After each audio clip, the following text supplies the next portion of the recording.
आलू खेती चैनल पर जुड़े हुए तमाम इस चैनल के परिवार मेंबरों को मेरा यानी कि सुखविंदर सिंह का नमस्कार, सत श्री अकाल। दोस्तों, हम लोग इसी चैनल पे कभी कभी उन किसानों को आपके साथ मिलाते रहते हैं कि जिन्होंने आलू की खेती में कुछ ख़ास किया हो पिछले दिनों में और वो जो हमारे संपर्क में हों। तो आज हम मिलाने जा रहे हैं आपको प्रोफेसर निर्मल सिंह जी, जो कि एक कॉलेज में टीचिंग भी करते हैं, पढ़ाते हैं, लेकिन साथ के साथ उनका बहुत शौक़ है खेती करने का और ख़ास तौर पे आलू की खेती का। निर्मल सिंह जी, आपका स्वागत है। स्वागत है, thank you sir. Nirmal Singh ji, पहला तुसीं अपना दसो कि किहड़ा अपना पिंड हैगा ते किहड़ा ਜ਼ਿਲ੍ਹਾ हैगा। सर, मेरा पिंड तुंगा हैगा जी, ਜਿਹੜਾ कि तहसील नाभा ਦੇ ਵਿੱਚ ਹੈਗਾ। ठीक है जी। ਤੇ डिस्ट्रिक्ट पटियाला हैगा जी। ठीक है जी। हाँ जी। ਹੁਣ ਜੇ ਆਪਾਂ ਆਲੂ ਦੀ ਖੇਤੀ ਦੀ ਗੱਲ ਕਰੀਏ, ਮੈਨੂੰ ਪਹਿਲਾਂ ਇਹ ਦੱਸੋ ਵੀ ਤੁਸੀਂ ਇੱਕ ਪਾਸੇ ਕਾਲਜ ਵਿੱਚ ਪੜ੍ਹਾਉਂਦੇ ਹੋ ਤੇ ਦੂਸਰੇ ਪਾਸੇ ਆਲੂ ਦੀ ਖੇਤੀ ਤੇ ਬਹੁਤ ਮਿਹਨਤ ਮੰਗਦੀ ਹੈ। ਇਹ ਕਿਸ ਤਰੀਕੇ ਨਾਲ ਦੋਨੇ ਕੰਮ ਇਕੱਠੇ ਕਿਵੇਂ ਹੋ ਰਹੇ ਆ? ਸਰ, ਇਕੱਠੇ ਤਾਂ ਇਸ ਤਰ੍ਹਾਂ ਹੋ ਰਹੇ ਨੇ ਵੀ ਇੱਕ ਤਾਂ ਆਲੂ ਦੀ ਖੇਤੀ ਦਾ ਸ਼ੌਂਕ ਹੈਗਾ ਜੀ। ਠੀਕ ਹੈ ਜੀ। ਬਾਕੀ ਜਦ ਤੋਂ ਸਰ ਤੁਹਾਡੇ ਨਾਲ ਜੁੜ ਗਏ ਅਸੀਂ, ਠੀਕ ਹੈ ਜੀ, ਫਿਰ ਤਾਂ ਇਹ ਮੰਨ ਲਓ ਵੀ ਅਸੀਂ ਸ਼ੌਂਕ ਵੱਧ ਗਿਆ ਜੀ ਸਰ। ਠੀਕ ਹੈ। ये दसो भी, जो तुसी एक बार, मैं चाहना कि जो हमारे सुनने वाले हैं उनको आपकी ये स्टोरी शॉर्ट में पूरी स्टोरी पता चले कि जैसे आपने बताया था कि आपने 2001-2 से आलू की खेती शुरू की। आप हमारे ये जो CPRI का सेंटर है यहाँ तो 4 साल पहले आना शुरू किया आपने। उससे पहले की ज़रा ब्रीफ में आप बताइए, उससे पहले की आलू की क्या तजुर्बा था आपका? सर, जे हम 4 साल पहले के तजर्बे की बात करेंगे, उससे पहले की है, उससे पहले की बात करेंगे तो सर वो तो ऐसा था भी जैसे ना कोई आदमी हनेरे में फिरता है, ठीक है, टकरा मारता फिरता है। ठीक है, खेती तो करता है पर वो असल से हम कह सकते हैं कि वो टकरा मारता फिरता है, मतलब वो ठीक है। क्योंकि जो सर आलू की खेती है ना, हमने जो तुमसे सीखा है कि आलू की खेती टोटली बीज पर निर्भर करती है। ठीक है। जितना अच्छा बीज होएगा उतनी अच्छी आलू की फसल होएगी। जो 4 साल पहले हम सोचते थे आलू के बारे में, वो हम किसी आम फार्मर से बीज ले लेते थे उसका। ठीक है। पर हम उसकी डिमांड करते थे कि मुझे F1 मिल जाए या F2 मिल जाए। ठीक है। पर मुझे ना तो F1 मिल रहा था ना ही F2 मिल रहा था।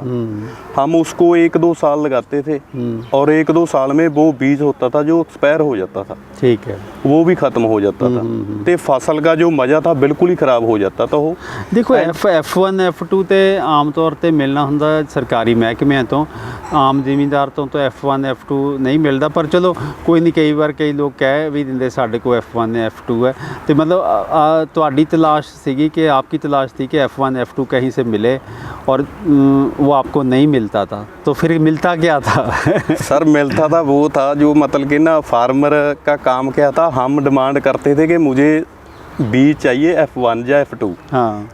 क्योंकि हमें भी उतना ज्ञान नहीं था। अच्छा, उस टाइम। ठीक है।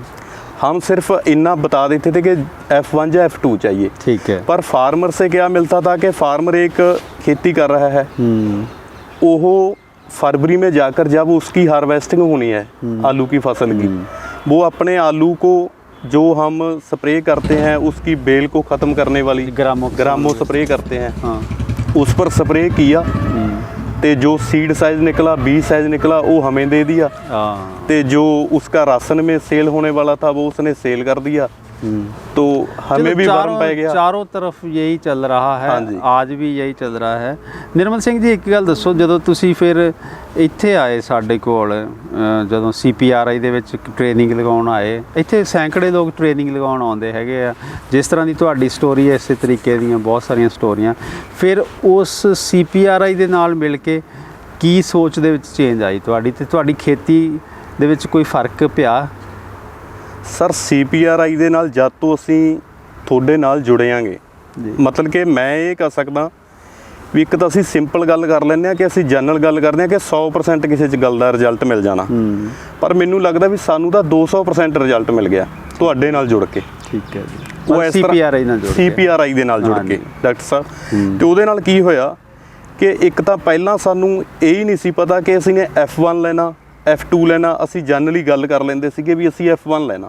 F1 ਸਾਨੂੰ ਮਿਲਿਆ ਨਹੀਂ, ਅਸੀਂ ਟੱਕਰਾਂ ਮਾਰਦੇ ਫਿਰੇ। ਜਦ ਤੋਂ ਸਾਨੂੰ ਤੁਹਾਡੇ ਸੰਪਰਕ ਦਾ ਪਤਾ ਲੱਗਿਆ, ਅਸੀਂ ਤੁਹਾਡੇ ਨਾਲ ਸੰਪਰਕ ਕਰਕੇ ਟ੍ਰੇਨਿੰਗਾਂ ਲਈਆਂ ਤੁਹਾਡੇ ਤੋਂ ਕਾਫੀ ਜ਼ਿਆਦਾ। ਕਿੰਨੀਆਂ ਟ੍ਰੇਨਿੰਗਾਂ ਲਈਆਂ ਤੁਸੀਂ? ਟ੍ਰੇਨਿੰਗਾਂ ਸਰ ਅਸੀਂ ਘੱਟੋ ਘੱਟ 5-7 ਟ੍ਰੇਨਿੰਗਾਂ ਲਈਆਂ ਤੁਹਾਡੇ ਤੋਂ ਸਿੱਖਿਆ। ਤੇ ਜਦ ਅਸੀਂ ਪਹਿਲੇ ਸਾਲ ਹੀ ਤੁਹਾਡੇ ਕੋਲੇ ਆਏ, ਇੱਥੇ ਤੁਹਾਡੇ ਤੋਂ ਮਤਲਬ ਹੁੰਦਾ CPRI ਤੋਂ ਸਿੱਖਿਆ ਸਰ। CPRI ਦੇ ਤੁਸੀਂ ਮਤਲਬ ਕਿ ਇੱਕ ਉਹ ਫੇਸ ਹੈਗੇ ਹੋ, ਇੱਕ ਉਹ ਬ੍ਰਾਂਡ ਹੈਗੇ ਹੋ ਜਿਹੜੇ ਕਿ ਫਾਰਮਰ ਨੂੰ ਆਪਣੀ ਇੱਕ ਫੈਮਿਲੀ ਦੀ ਤਰ੍ਹਾਂ ਗਾਈਡ ਕਰ ਰਹੇ ਹੋ, ਜਿਹੜੀ ਕਿ ਹੋਰ ਕਿਤੋਂ ਫਾਰਮਰ ਇੰਨਾ ਸਿੱਖ ਹੀ ਨਹੀਂ ਸਕਦਾ। ਤੇ ਤੁਹਾਡੇ ਕੋਲੇ ਆ ਕੇ ਜਿਹੜਾ ਅਸੀਂ ਪਹਿਲੇ ਮਾਰਕੀਟ ਦੇ ਵਿੱਚ F1 ਦੀ ਡਿਮਾਂਡ ਕਰ ਰਹੇ ਸੀਗੇ, F2 ਦੀ ਕਰ ਰਹੇ ਸੀਗੇ, ਉਸੇ ਸਾਲ ਅਸੀਂ G0 ਤੇ ਚਲੇ ਗਏ ਤੁਹਾਡੇ ਕੋਲੇ ਆ ਕੇ। ਤੇ ਉਹ G0 ਨੇ ਸਾਡੀ ਖੇਤੀ ਦੇ ਵਿੱਚ ਇੰਨੀ ਚੇਂਜ ਲਿਆਤੀ ਕਿ ਉਹੀ ਖੇਤੀ ਕਹਿ ਰਹੀ ਹੈ ਕਿ ਮੈਨੂੰ ਦੇਖ। ਮਤਲਬ ਕਿ ਉਹਦੇ ਨਾਲ ਸ਼ੌਂਕ ਸੀ ਜਿਹੜਾ ਸਾਡਾ ਉਹ ਹੋਰ ਵੀ ਜ਼ਿਆਦਾ ਵਧਿਆ। ਜਿੱਥੇ ਸਾਡਾ ਸ਼ੌਂਕ ਵਧਿਆ ਉੱਥੇ ਸਾਡੀ ਖੇਤੀ ਹੈ ਜਿਹੜੀ ਉਹ ਚੰਗੀ ਸਾਨੂੰ ਤਾਂ ਲੱਗਣੀ ਉਹ ਸੀ, ਤੇ ਸਾਡੇ ਏਰੀਏ ਨੂੰ, ਸਾਡੇ ਗੁਆਂਢ ਨੂੰ ਵੀ ਚੰਗੀ ਲੱਗਣ ਲੱਗੀ। ਤੇ ਫਿਰ ਜਿਹੜਾ ਪਹਿਲਾਂ ਤੁਸੀਂ ਵੀ ਮੰਗਦੇ ਸੀ, ਫਿਰ ਦੂਸਰੇ ਵੀ ਮੰਗਣ ਲੱਗ ਪਏ। ਫਿਰ ਉਹ ਦੂਸਰੇ ਸਰ ਮੰਗਣ ਲੱਗੇ ਜੀ। ਇਹ ਤੁਹਾਡੀ ਤੇ CPRI ਦੀ ਸਭ ਤੋਂ ਵੱਡੀ ਮਿਹਰਬਾਨੀ ਅਸੀਂ ਕਹਿ ਸਕਦੇ ਹਾਂ ਜੀ। ਜਿਹੜੇ ਵੀ ਆਪਣੇ ਤੋਂ ਮੰਗਦੇ ਆ ਉਹ ਵੀ ਆਪਣੇ ਭਰਾ ਨੇ।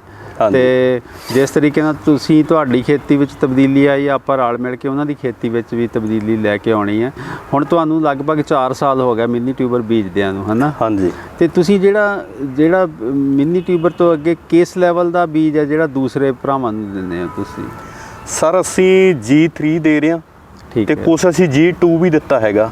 ਤੇ ਅਸੀਂ 3 ਸਾਲ ਪਹਿਲਾਂ G4 ਵੀ ਦਿੱਤਾ ਹੈਗਾ ਜੀ। ਅੱਛਾ। ਪਰ ਜਾਨੀ ਜਿੱਥੇ ਦਿੱਤਾ ਹੈਗਾ ਤੁਹਾਡੀਆਂ ਗਾਈਡੈਂਸ ਦੇ ਅਕੋਰਡਿੰਗ, CPRI ਦੀ ਤੁਹਾਡੀ ਗਾਈਡੈਂਸ ਦੇ ਅਕੋਰਡਿੰਗ ਜੋ ਦਿੱਤਾ ਹੈਗਾ ਉਹ ਸਹੀ ਹੈਗਾ ਸਰ। ਤੁਹਾਡੇ ਮੁਤਾਬਕ ਅਸੀਂ ਜੋ ਵੀ ਉਹਨੂੰ ਫੋਲੋ ਕੀਤਾ, ਤੁਹਾਡੀਆਂ ਗਾਈਡਲਾਈਨਸ ਨੂੰ ਜੋ ਤੁਸੀਂ ਨੇ ਬੇਲਾਂ ਕਿਹਾ ਕੱਟਣ ਤੇ ਸਹੀ ਟਾਈਮ ਤੇ ਉਹ ਕੱਟੀਆਂ। ਮਤਲਬ ਉਹ ਸਾਰੇ ਦਾ ਸਾਰਾ ਸਰ ਕ੍ਰੈਡਿਟ CPRI ਤੇ ਤੁਹਾਡਾ ਅਸੀਂ ਕਹਿ ਸਕਦੇ। ਤੁਸੀਂ ਸਾਨੂੰ ਇਹ ਦੱਸੋ कि तुसी हुण बेलां कितनी तरीक नूं काट दिंदे हो? मतलब आप कितनी तारीख को बिजाई करते हो, कितनी तारीख को पत्ते काटते हो, और बीच में आप क्या ख्याल रखते हो? ज़रा ये भी हमारे किसान दोस्तों। सर हम जो बिजाई का काम है उसको हम कर देते हैं 15 अक्टूबर से स्टार्ट। 15 अक्टूबर से हमारा सर टारगेट होता है कि उसको 25 अक्टूबर तक हम समाप्त कर दें। ठीक है।